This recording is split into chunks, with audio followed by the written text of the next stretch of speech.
Salut, c'est Trado, voilà ma vidéo de mise à jour pour l'indice parisien. L'indice parisien a échappé au désastre en récupérant la baisse qui avait pourtant été la sienne en début de séance. Nous avons ouvert avec un gap impressionnant suite à la séance catastrophique sur les indices nippons.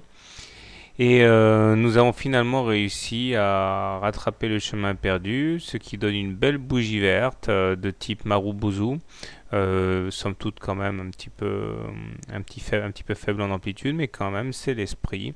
Et nous terminons finalement positif, alors qu'il y avait peu de chances pour que eh bien cette configuration voit le jour.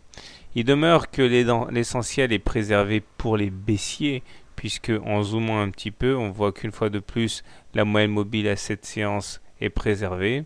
On est loin d'avoir réussi à clôturer au-dessus.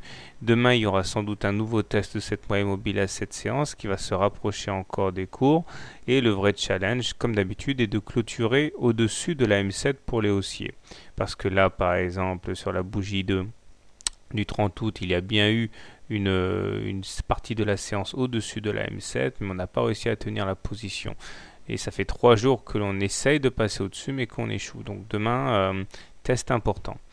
Il ne faudra pas perdre de vue quand même que les indicateurs techniques sont pour le moins très mitigés, voire mauvais, avec un MACD qui n'en finit plus de décroître sous son signal en territoire négatif.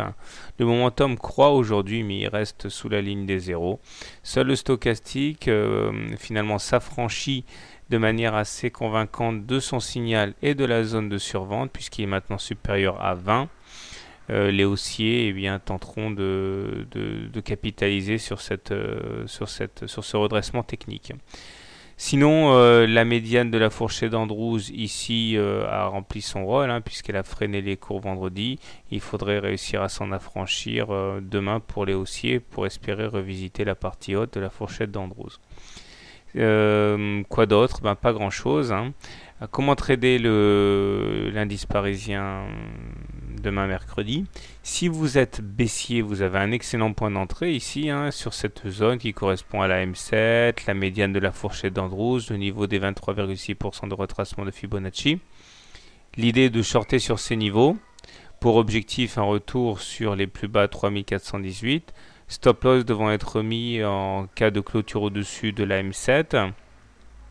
Si maintenant vous êtes haussier, là c'est un petit peu dangereux de rentrer maintenant puisque on est juste confronté à une résistance haussière.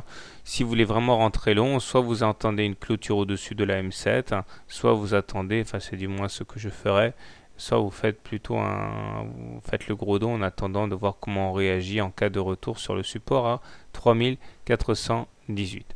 Voilà. Personnellement, je considère que la tendance est toujours baissière. Bonne soirée, bon trade et à demain.